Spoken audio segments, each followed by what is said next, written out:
تو یہاں پر اس وجہ سے جو طلاق ہے اس کو پھر اس کے بارے میں ہمیں احکامات سارے دیے گئے ہیں. تو طلاق کا جو لفظ ہوتا ہے اس کا مطلب ہے کہ چھوڑ دینا، ریلیز کر دینا. اور اسی وجہ سے ہم دیکھیں گے کہ طلاق کے لیے ہمیں سالڈ گراؤنڈز پہ جانے کے لیے کہا گیا ہے. جب یہ احکامات ہم پڑھیں گے تو آپ یہ دیکھیں گے کہ اس میں ایموشنل سٹیبلٹی کا کتنا بڑا رول آتا ہے. اس میں ایک مرد کو کیا اس رول کے بارے میں سکھایا گیا ہے، ایک خاتون کو کیا بتایا گیا ہے. ہمارے معاشرے میں پھر اس طرح کی خرابی ہمیں نظر آتی ہے کیونکہ طلاق کو پسند نہیں کیا جاتا، طلاق کو ہر صورت میں اوائڈ کیا جاتا ہے. یعنی اس کے لیے کوئی جو پریکٹیکل طریقے اختیار کرنے چاہیے شادی شدہ زندگی کو بچانے کے لیے، ان میں سے کوئی کام بھی نہیں کیا جاتا. یوزلی ایک عورت کی پرسنالٹی کو کرش کیا جاتا ہے، اس کو دبایا جاتا ہے، اس کو کہا جاتا ہے کہ کیا ہوا، مارتا ہی ہے نا، گھر تو دیا ہوا ہے، چھت تو دی ہوئی ہے، کیا ہوا، اور عورتوں میں ہی جاتا ہے نا، گھر آ کے تو دنیا کے سامنے تمہاری ہی عزت ہے اور تمہارے ساتھ ہی رہتا ہے. اچھا کیا ہوا اگر خرچہ نہیں دیتا، تم کمائی کر لو، تم پڑھی لکھی ہو. تو اس طرح کی جو ہم ناجائز زیادتیاں کرنا شروع کر دیتے ہیں اس کی وجہ سے بہت زیادہ فرسٹریشن لوگوں میں پھیلنا شروع ہو جاتی ہے.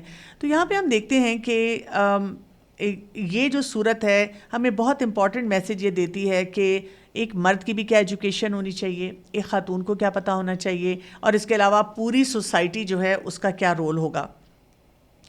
تو یہاں پر آیت نمبر 1 کو دیکھیے، یا ایھا النبی، اے نبی صلی اللہ علیہ وآلہ وسلم. ہم دیکھتے ہیں کہ بہت کم ایسے مقامات ہیں قرآن میں جس میں رسول اللہ صلی اللہ علیہ وسلم کو اس طرح سے مخاطب کیا گیا. 13 مقامات پہ ہمیں پتہ چلتا ہے کہ آپ صلی اللہ علیہ وسلم کو یا ایھا النبی کہہ کے پکارا گیا ہے. اور جب بھی ایسے پکارا گیا ہے تو معاملہ جو ہے کوئی بہت ہی سنجیدہ ہے، بہت ہی سیریس ہے، جس کے اوپر خاص طور پہ توجہ دلائی گئی ہے. پھر کیا کہا گیا، جب طلاق دو تم عورتوں کو تو طلاق دو انہیں ان کی عدت کے لیے، اور شمار کرو عدت کو، اور ڈرو اللہ سے جو رب ہے تمہارا. نہ تم نکالو انہیں ان کے گھروں سے، اور نہ وہ نکلیں مگر یہ کہ وہ آئیں بے حیائی کو کھلی. اور یہ اللہ کی حدود ہیں، اور جو کہ تجاوز کرے گا ان حدود سے اللہ کی تو تحقیق اس نے ظلم کیا اپنی جان پر. نہیں تم جانتے شاید کہ اللہ وہ پیدا کر دے بعد اس کے کوئی بھی صورت. بہت ہی خوبصورت انداز سے ہم دیکھتے ہیں کہ ہمیں بہت سارے امپورٹنٹ پوائنٹس کی یہاں پہ وہ ایک پاتھ ملتا ہے، ایک ڈائریکشن ملتی ہے. دیکھیں یوزلی ہم طلاق کون سی دیکھتے ہیں جو کہ ٹی وی اسکرین پہ ہمیں نظر آتی ہے، کسی ڈرامے میں ہے، کسی فلم میں ہے. اب انہوں نے تو چند ایپیسوڈز میں اس کہانی کو کوئی رخ دینا ہوتا ہے، تو وہاں پر اکثر اوقات یہی ہوتا ہے کہ کھڑے کھڑے کوئی کہتا ہے طلاق طلاق طلاق، اور اس کو طلاق ہو جاتی ہے، اور کیونکہ اس سٹوری کو آگے لے کے چل رہے ہوتے ہیں. تو ہماری سوسائٹی میں بھی لوگ اس معاملے میں بڑے سپلٹ نظر آتے ہیں. کچھ ایک دفعہ جو طلاق اسی طرح ملٹیپل ٹائم دے دی اس کو کہتے ہیں طلاق ہو گئی، اور کچھ دوسرا طریقہ اختیار کرتے ہیں. تو ہم یہ دیکھیں گے کہ قرآن پاک میں کیا طریقہ ہمیں دیا گیا ہے. سورہ البقرہ کو پڑھ لیں اور اسی طرح سورہ طلاق کو ہم پڑھ لیں تو ہم دیکھتے ہیں کہ طلاق کو اگر اس کے لیے راستہ کھول بھی دیا کہ ہاں اگر ضرورت پڑتی ہے تو طلاق دے دو، لیکن آپ دیکھیں اس میں بھی یہ کوشش کی جا رہی ہے کہ کسی طرح سے فیملی سٹرکچر کو بچایا جا سکے. اسی لیے ہم دیکھتے ہیں کہ پہلی جو 2 طلاقیں ہوتی ہیں ان کو ہم طلاق رجعی کہتے ہیں. یعنی اس کا کیا مطلب ہے کہ وہ طلاقیں ہوتی ہیں جن میں رجوع کیا جا سکتا ہے. اور پھر اگر تیسری طلاق ہو جاتی ہے جس کو طلاق بائنہ کہا جاتا ہے، اب اس کے بعد عدت تو ہوگی لیکن رجوع کا اختیار نہیں رہتا. تو یہاں پہ جو بات ہو رہی ہے نبی کریم صلی اللہ علیہ وسلم سے اور مخاطب کر کے ہمیں بھی کیا سکھایا جا رہا ہے کہ جب ایک عورت کو طلاق دے دی جائے تو طلاق جیسے میں نے آپ کو بتایا کہ اس کا مطلب ہوتا ہے کہ کسی کو ریلیز کر دینا، آزادی دے دینا، چھٹکارا اس کو مل جانا. تو زوجین جو ہوتے ہیں ان کے درمیان جو ہے جو رشتہ ہے وہ ختم ہو رہا ہے، اور وہ یہ کہ اب یہ ضرورتاً کوئی ایسی سچویشن آ گئی ہے کہ وہ ساتھ نہیں رہ سکتے. ابن تیمیہ رحمۃ اللہ علیہ کا ایک قول ہے، وہ کہتے ہیں کہ طلاق اصل میں ممنوع ہے اور صرف مشکل میں مباح ہے، اور اصل حکم قرآن میں یہ ہے کہ دونوں صبر کے ساتھ اپنے اس رشتے کو نبھائیں. ہو سکتا ہے کہ کوئی اور ان کو ایک عادت نہیں پسند تو کوئی اور عادت ایسی ہو جو کہ نکل آئے، جو کہ بہتری کی طرف ان کو لے جائے. یعنی بات یہ ہے کہ جب ہمیں یہ پتہ چلتا ہے کہ طلاق کی ایک رخصت ہے، اجازت ہے، طلاق ہو سکتی ہے، تو ہم اس کو کھیل تماشا نہ بنائیں کہ ذرا سی بات پہ ہم کہیں کہ I can not tolerate you, مجھ سے تم برداشت نہیں ہو رہے، اور چلو جی، چاہے مرد یہ کہہ رہا ہے چاہے خاتون یہ کہہ رہی ہے.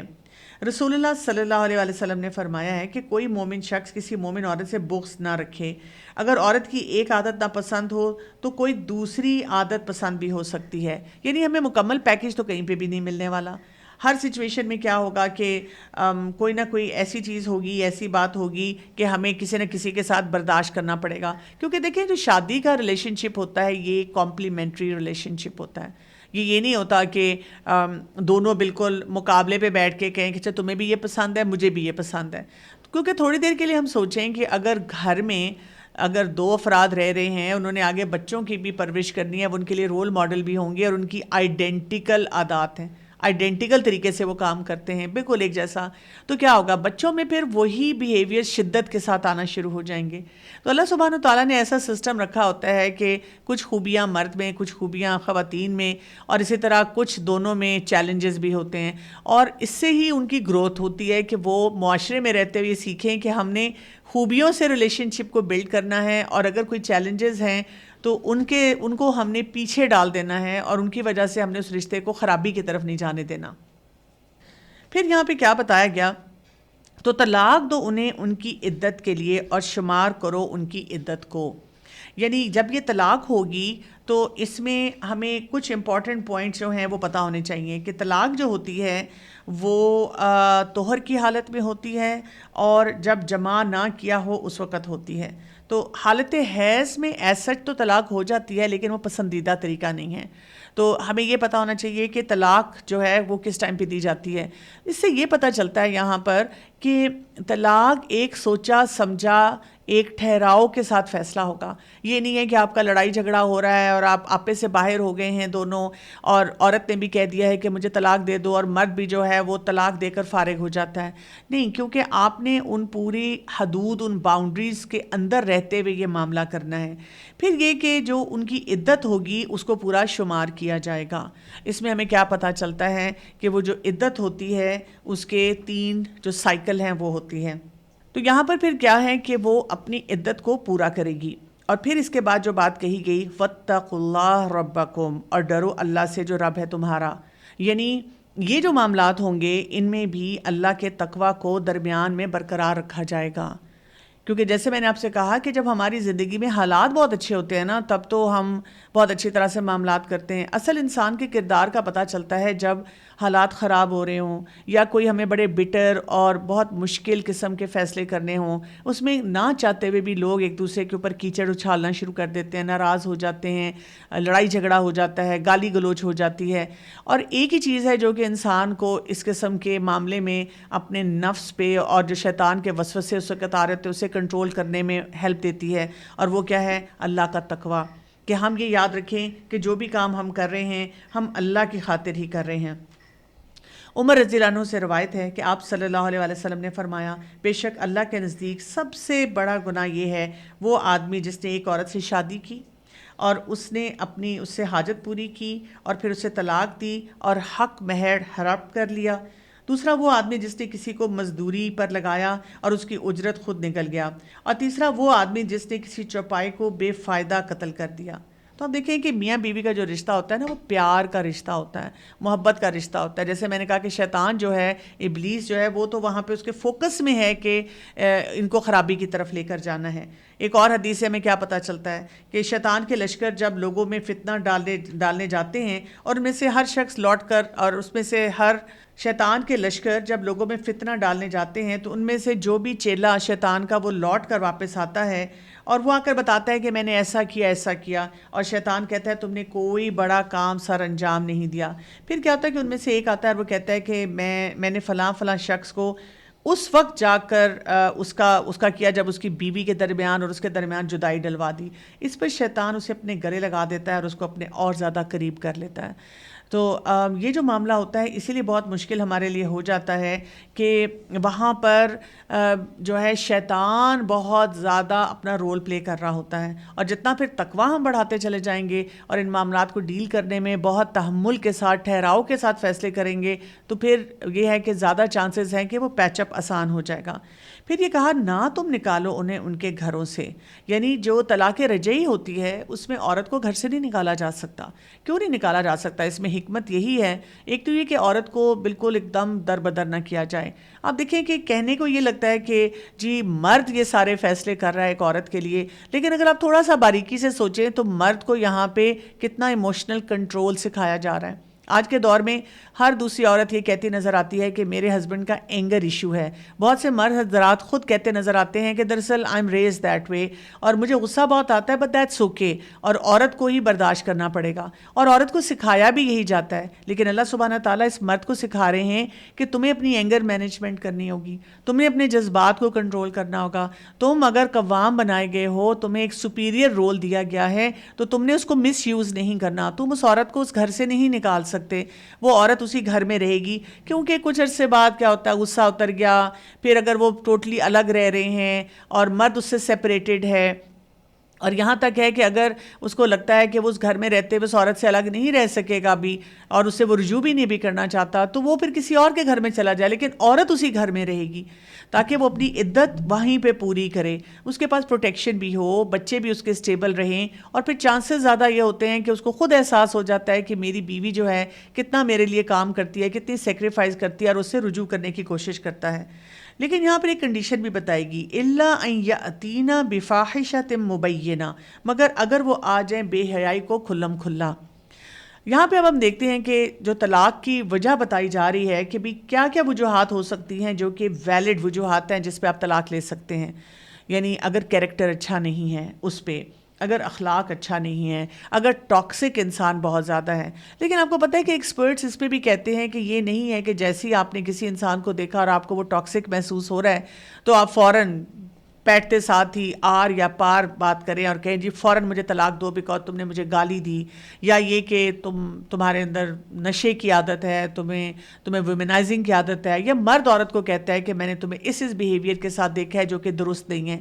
بات یہ ہے کہ جب بھی کوئی بیہیویئر ایسا نظر آئے گا اور ہم اس کے بارے میں سوچتے ہیں کہ یہ ہمارے لیے طلاق کا راستہ کھولے گا، تو پھر ہم ضرور کسی ایکسپرٹ کے پاس جاتے ہیں، کچھ سیکھتے ہیں، دینی مجالس میں جاتے ہیں، قرآن سے اپنا تعلق مضبوط کرتے ہیں اور سنت کے مطابق عمل کرنے کی کوشش کرتے ہیں تاکہ ہم اپنے اس چیلنج کو خود ایڈریس کر سکیں۔ آپ صلی اللہ علیہ وسلم نے نکاح بھی کیا اور طلاق بھی دی اور پھر رجوع بھی کر لیا۔ آپ صلی اللہ علیہ وسلم نے فرمایا کہ مجھ سے جبرائیل علیہ السلام نے کہا کہ حفصہ سے رجوع کر لو، کیونکہ وہ بہت روزہ رکھنے والی اور بہت قیام کرنے والی، اور بے شک وہ جنت میں سے آپ کی بیویوں میں سے ہوگی۔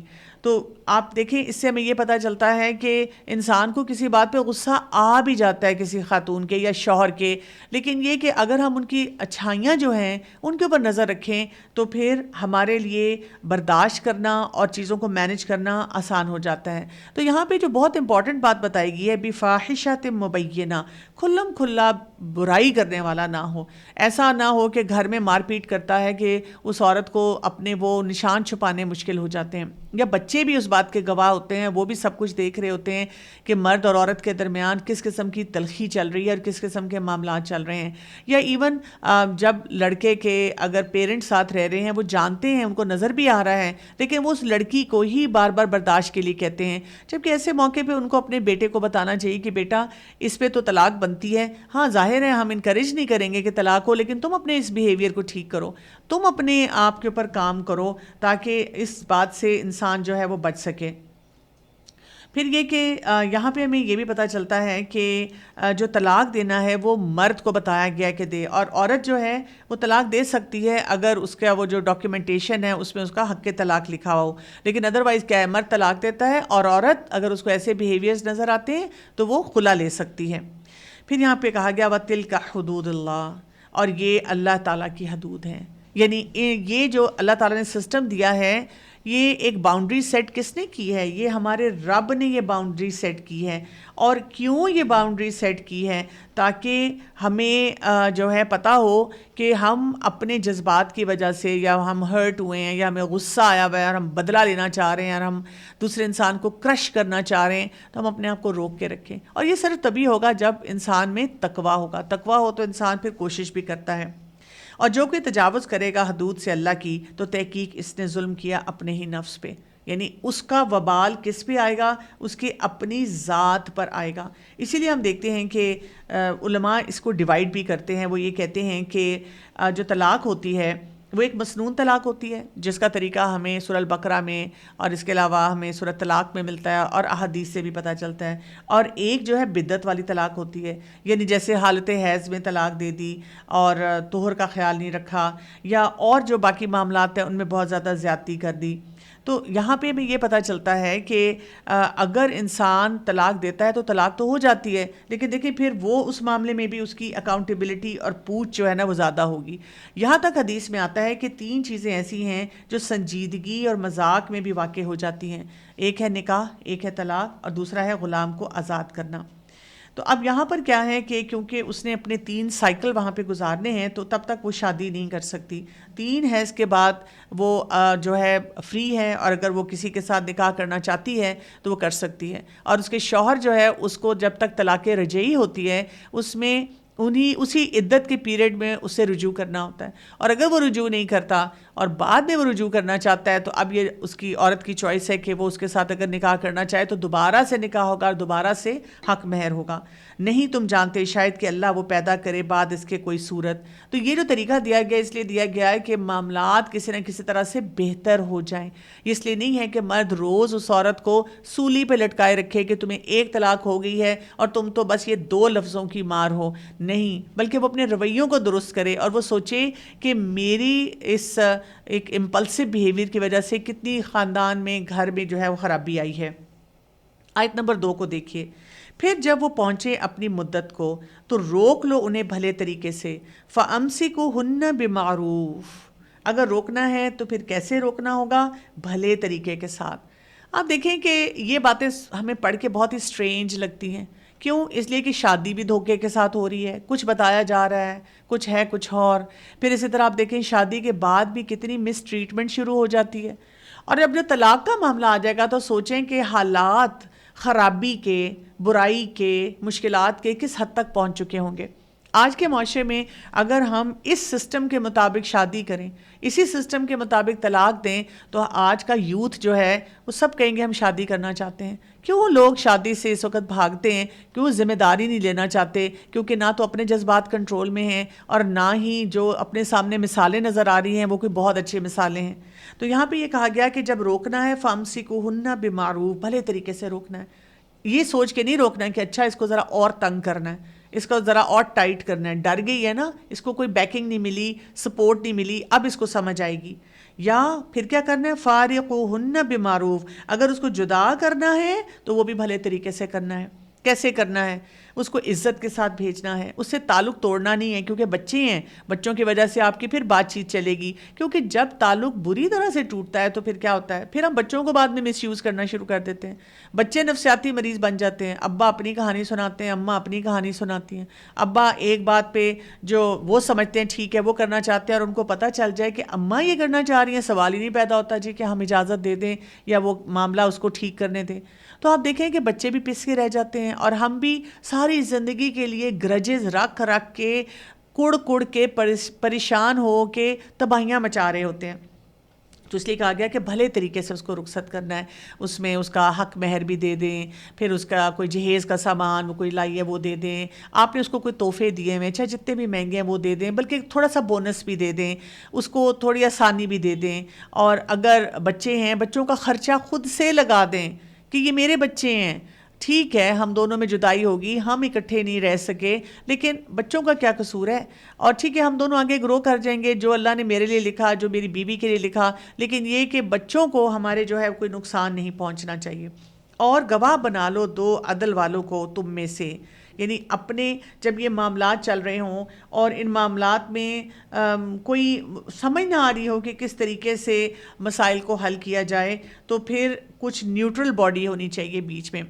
پہلے ہمارے خاندان میں اتنے لوگ ہوتے تھے، بزرگ ہوتے تھے، ایسے انفلوئنس کرنے والے لوگ ہوتے تھے جو ان معاملات کو ٹھیک کر دیتے تھے اور ہمیں مدد دیتے تھے. اب اکثر اوقات لوگ جو ہے کوچنگ میں چلے جاتے ہیں، کاؤنسلنگ میں چلے جاتے ہیں، نیوٹرل باڈی کوئی بھی مل جاتی ہے جن سے وہ بات کرتے ہیں، اور جب وہ اس طرح سے معاملات کرتے ہیں تو کیا ہوتا ہے کہ بہتری کا کوئی راستہ جو ہے وہ نکل آتا ہے.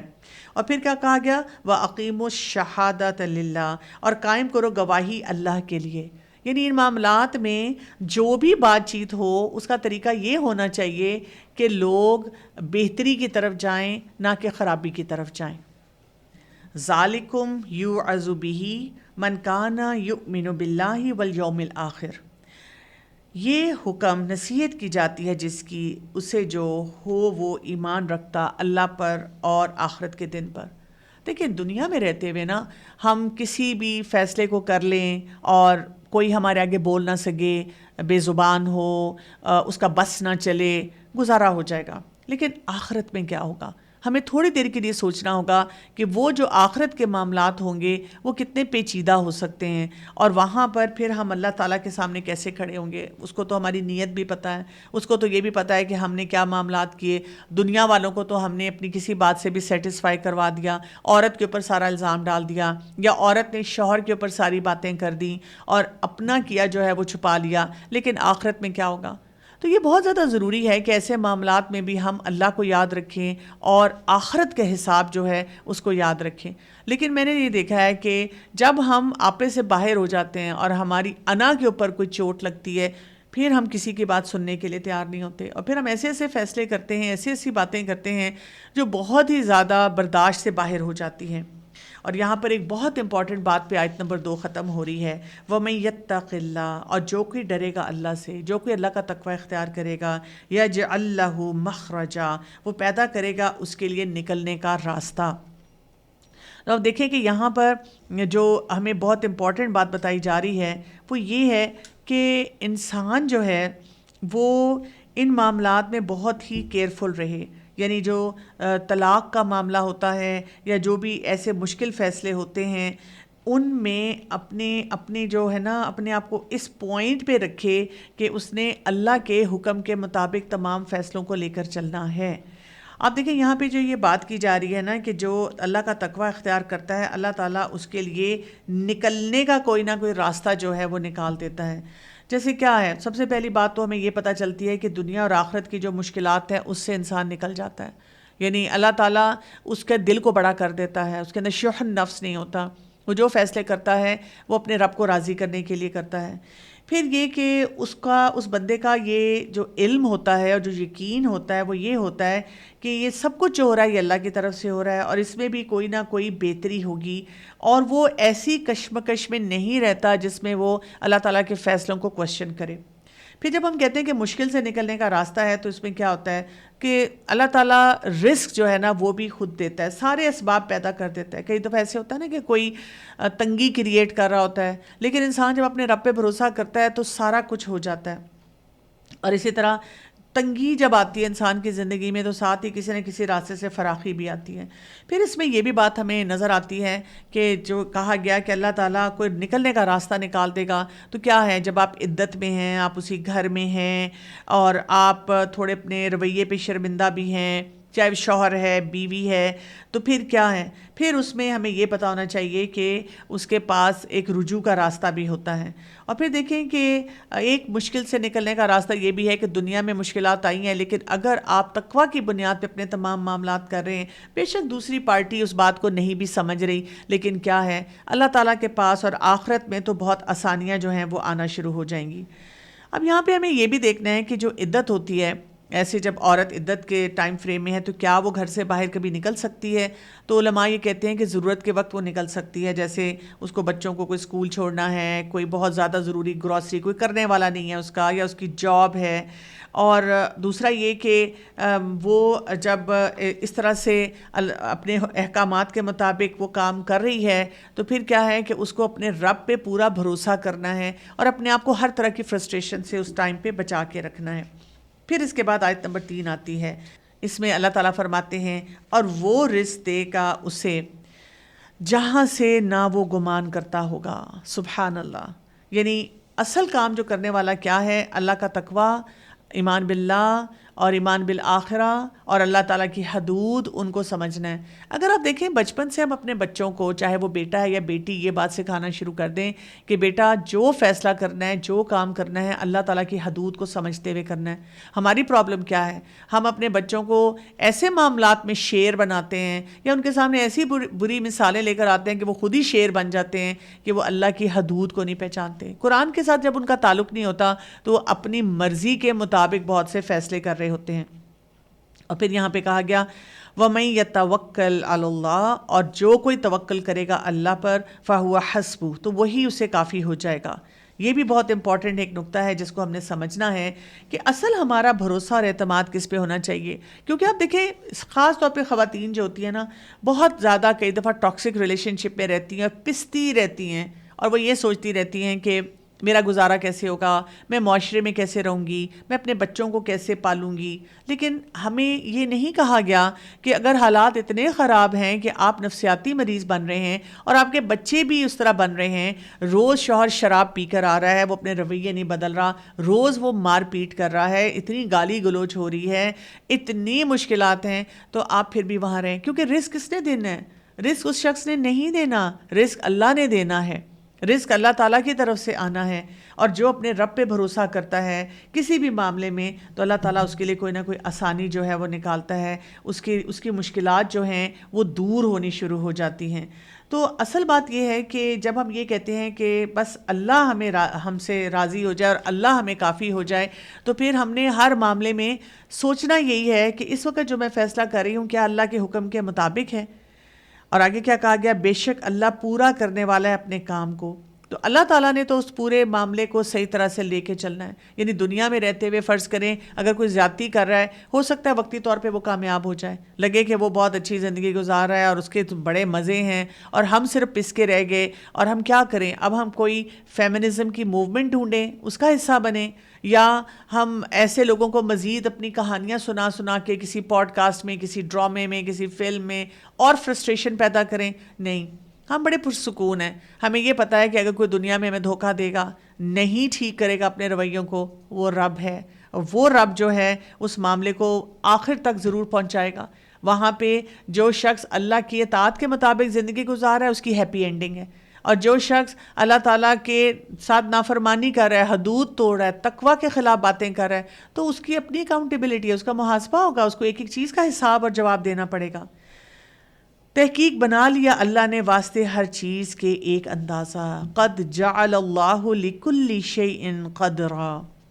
تو اللہ تعالیٰ نے کیا کیا ہوا ہے؟ اگر ہم اللہ تعالیٰ کے سسٹم کو دیکھیں تو ہر چیز ایک طریقے سے اللہ تعالیٰ کے پاس موجود ہے، یعنی جس کو جو روزی ملنی ہے وہ بھی ہے، جس کے ساتھ جو معاملہ ہونا ہے وہ بھی ہے، دن کیسا ہوگا، رات کیسی ہوگی، پیدائش کہاں ہوگی، کس چیز کا کیسے خاتمہ ہوگا۔ تو اللہ تعالیٰ نے تو سسٹم پورا بنایا ہوا ہے، اللہ تعالیٰ کو سسٹم کے بارے میں پتہ بھی ہے، لیکن اس سسٹم میں ہم کیا کر رہے ہیں، کیا ہم اللہ تعالیٰ کے احکامات کے مطابق زندگی گزار رہے ہیں؟ اصل بات جو ہے اللہ تعالیٰ یہ دیکھتے ہیں۔ ابن عباس رضی اللہ عنہ کہتے ہیں کہ ایک دن میں آپ صلی اللہ علیہ وسلم کے پیچھے سوار تھا۔ آپ صلی اللہ علیہ وسلم نے فرمایا، اے لڑکے، کیا میں تمہیں ایسے کلمات نہ سکھاؤں جن کے ذریعے اللہ تمہیں فائدہ دے گا؟ میں نے عرض کیا، کیوں نہیں؟ تو رسول اللہ صلی اللہ علیہ وسلم نے فرمایا، اللہ کی حفاظت کرو، یعنی اللہ تعالیٰ کے احکامات کی، اللہ تمہاری حفاظت کرے گا۔ تم اللہ کی حفاظت کرو، تم اس کو اپنے سامنے پاؤ گے، تم اسے خوشحالی میں یاد رکھو اور وہ تکلیف میں تمہیں یاد رکھے گا۔ تو ہمارا کام کیا ہونا چاہیے کہ ہم اپنے اس توکل کو بڑھانا شروع کر دیں، اور اس توکل کی وجہ سے کیا ہے کہ انسان جب بھی کسی ایسی مشکل میں ہو جو کہ ازدواجی زندگی سے تعلق رکھتی ہے، تو وہاں پر بھی فیصلے حکمت کے ساتھ، اللہ تعالیٰ کے حکم کے مطابق، اور اگر شادی نبھ سکتی ہے، پہلی کوشش 80% کوشش یہ ہونی چاہیے کہ شادی نبھے، لیکن اگر اس میں ٹاکسک ایلیمنٹس اتنے ہو رہے ہیں جو کہ خاندان کو تباہ کر رہے ہیں، کسی انسان کے لیے برداشت کرنے مشکل ہو رہے ہیں، تو وہاں پہ جب طلاق کا راستہ اور اس کی اجازت دی گئی ہے تو پھر کیا ہے؟ اس کو بھی صحیح طرح سے استعمال کرنا چاہیے. ہمارے لوگ کیا کرتے ہیں، پہلے تو طلاق دینے میں اتنا تنگ کرتے ہیں، پھر اس کے بعد جب طلاق دے دیتے ہیں تو پھر اس کے بعد وہ جو ایک معروف طریقہ بتایا گیا کہ روکنا یا ریلیز کرنا وہ نہیں کرتے، بلکہ سارا سامان اس عورت کا رکھ لیتے ہیں اور اس کو کئی دفعہ بالکل سڑک پہ پھینک آتے ہیں، اور بچے بھی کئی دفعہ اس سے لے لیتے ہیں، اور پھر اس کے بعد کیا ہے، کبھی کبھی بعد میں ایک طریقے سے حلالہ بھی کرواتے ہیں. اور آپ کو پتہ ہے کہ یہ بھی ایک حرام ایکٹیویٹی ہے.